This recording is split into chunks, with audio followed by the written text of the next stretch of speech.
Le Vatican. Le Vatican, c'est le plus petit pays du monde, aussi connu comme la résidence du pape. C'est un endroit symbolique pour des milliers de personnes à travers le monde qui confessent une même foi, la foi chrétienne. Mais c'est aussi un endroit chargé d'histoire, de secrets et de mystères qui ont fasciné les gens depuis des siècles. Des trésors incroyables dans la chapelle Sixtine, aux catacombes cachées sous la basilique Saint-Pierre, il y a tellement de choses à découvrir. Mais le lieu saint n'a pas que des choses saintes à révéler. La ville éternelle a aussi connu des pages sombres, des moments pas glorieux. Dans cette vidéo, tu vas découvrir une série de 9 secrets sombres que nous a caché le Vatican pendant des milliers d'années. Avant de commencer, cette vidéo n'est qu'à titre informatif et ne fait que relayer des informations exploitées de sites que nous avons laissés dans la description. Maintenant, mets-toi à l'aise et allons-y.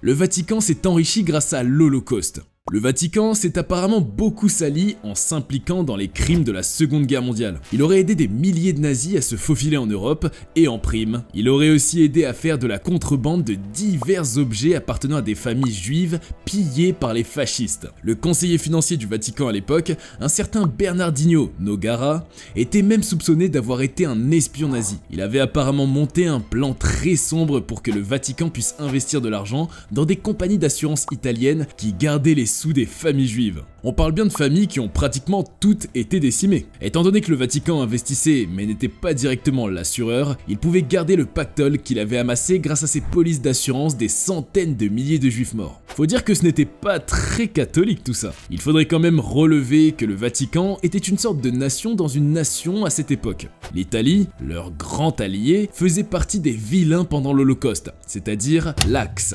Donc, si on y réfléchit, ce n'est pas si étonnant que ça. Et ce n'est pas tout. Le Vatican a aussi aidé des nazis à s'échapper quand les choses ont commencé à s'envenimer pour ceux-ci.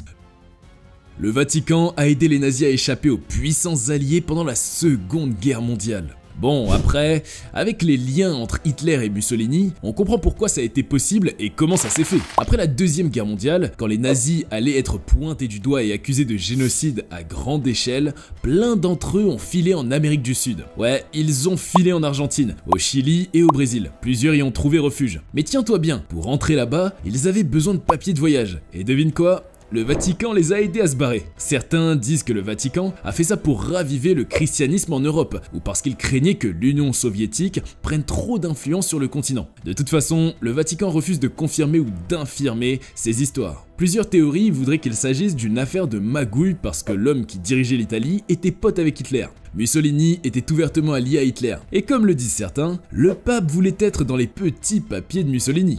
Bon, cette dernière info est à prendre avec des pincettes quand même, hein. Tout compte fait, il se passait des choses louches et le Vatican n'était pas vraiment en reste. Il nous reste encore un secret par rapport aux nazis, mais nous allons d'abord parler des liens du Vatican avec la mafia.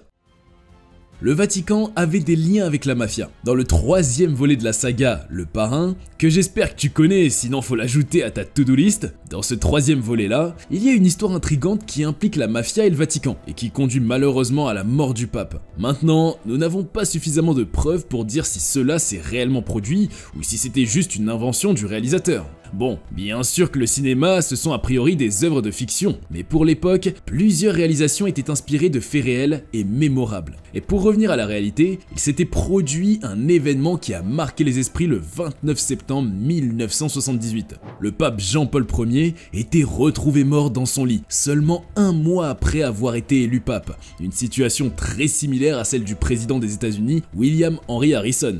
Selon les autorités du Vatican, le pape était décédé d'une crise cardiaque. Cependant, il n'y a jamais eu d'autopsie pour confirmer cette version. Et voici où ça devient intéressant. À l'époque, le Vatican était impliqué dans des affaires louches avec le crime organisé, y compris la mafia américaine. En 1982, le président de la Banque du Vatican a dû démissionner après que des escroqueries et des scandales aient révélé les liens troubles entre la Banque du Vatican et la mafia. Ils ont même dû rembourser plus de 200 millions de dollars à leurs créanciers.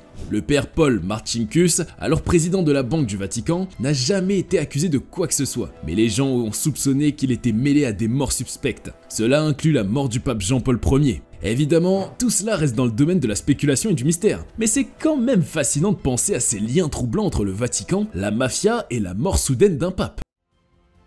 Le Vatican a donné de l'or aux nazis. On revient sur le dossier Vatican nazi. qui regorge de beaucoup d'éléments troublants et pour le moins honteux pour le Vatican. Un document datant de 1946 suggère que le Vatican ait été mêlé à une affaire d'or nazi pendant la Seconde Guerre mondiale, alors qu'il était censé rester neutre. En effet, en 1997, un document a été révélé au grand jour, et il prétend que la Banque du Vatican a reçu pas moins de 200 millions de francs, soit environ 254 millions de dollars aujourd'hui, et que cet argent était en réalité destiné aux nazis. Mais ça ne s'arrête pas là, cet argent passait par ce qu'on a appelé le pipeline du Vatican, qui allait jusqu'en Espagne et en Argentine à destination des nazis qui cherchaient à échapper aux poursuites pour crimes de guerre. Tout cela était relié à une organisation appelée l'Ustache, qui était un genre de marionnette nazie en Croatie. La Banque du Vatican aurait même envoyé l'argent volé aux Serbes et aux Juifs assassinés par l'intermédiaire d'Ustache. À la fin de la guerre, alors que l'Ustache volait les biens des victimes de ces atrocités, ils ont envoyé environ 350 millions de francs suisses, soit des centaines de millions de dollars en passant par le Vatican. Cet argent a servi à aider les nazis en exil.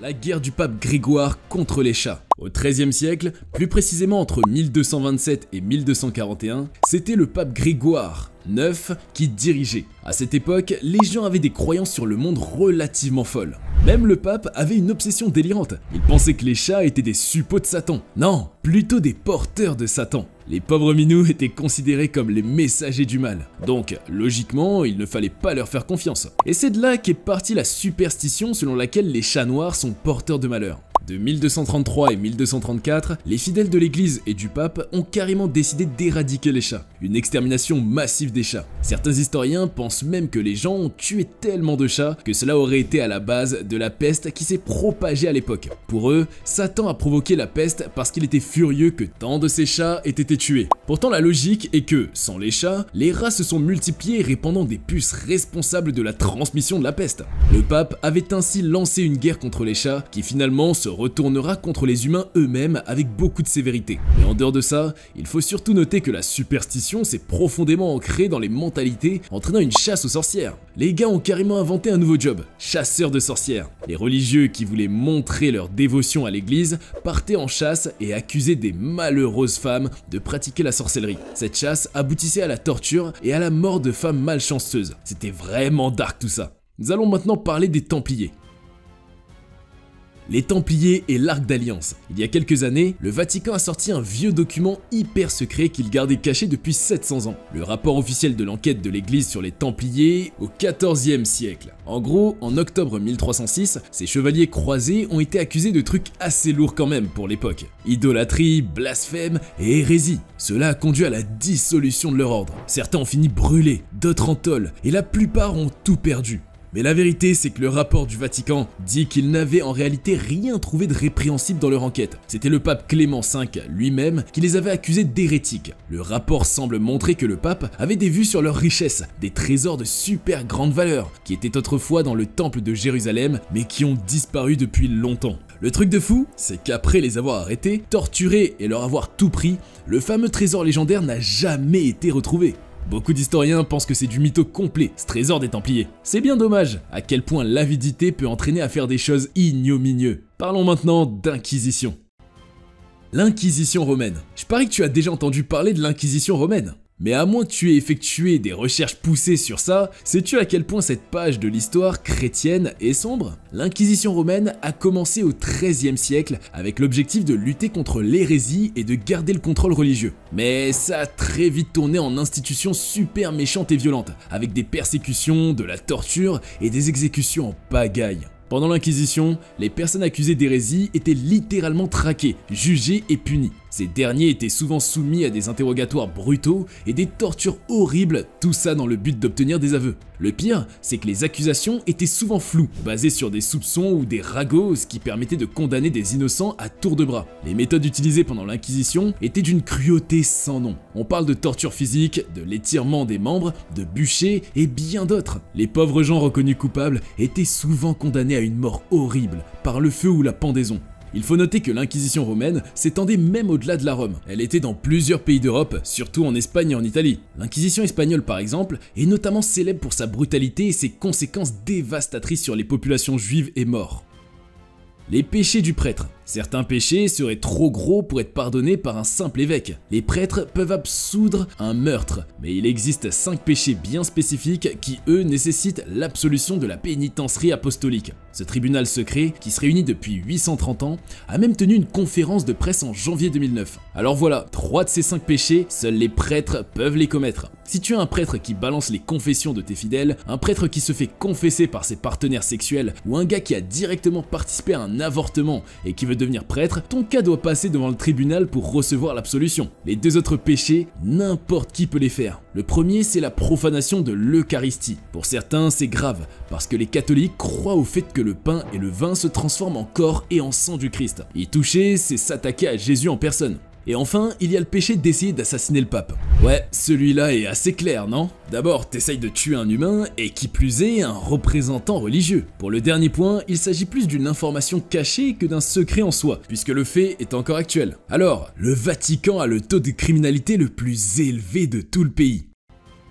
Le lieu de prédilection des voleurs. Eh oui, en termes de criminalité, la cité du Vatican bat tous les records avec un taux de criminalité de 1,5 crimes par citoyen. Bon après, on parle d'un état occupant seulement 44 hectares. Et puis, l'image qui doit te venir à l'esprit, ce n'est pas des cardinaux qui se baladent en masque pour faire des braquages, même si ça semble drôle. Ce n'est pas ça la réalité, c'est plutôt à cause des foules de touristes qui viennent en masse et qui font de la cité du Vatican un terrain de jeu pour les pickpockets. La situation est un peu compliquée, car le Vatican n'a pas vraiment de prison fonctionnelle et il y a seulement un juge. Du coup, la plupart des criminels sont emmenés en Italie grâce à un accord entre les 2 pays. En fait, le code juridique du Vatican est basé sur celui de l'Italie, avec quelques petites différences concernant l'avortement et le divorce. Pour les délits que le Vatican décide de juger lui-même, principalement les vols à l'étalage dans ses boutiques hors taxes, les sanctions consistent souvent à interdire temporairement aux fauteurs de troubles l'accès à ces zones. Mais bon, tous les délits ne sont pas des vols. En 2007, le Vatican a carrément prononcé sa première condamnation pour trafic de drogue après qu'un employé a été retrouvé avec quelques grammes de cocaïne dans son bureau.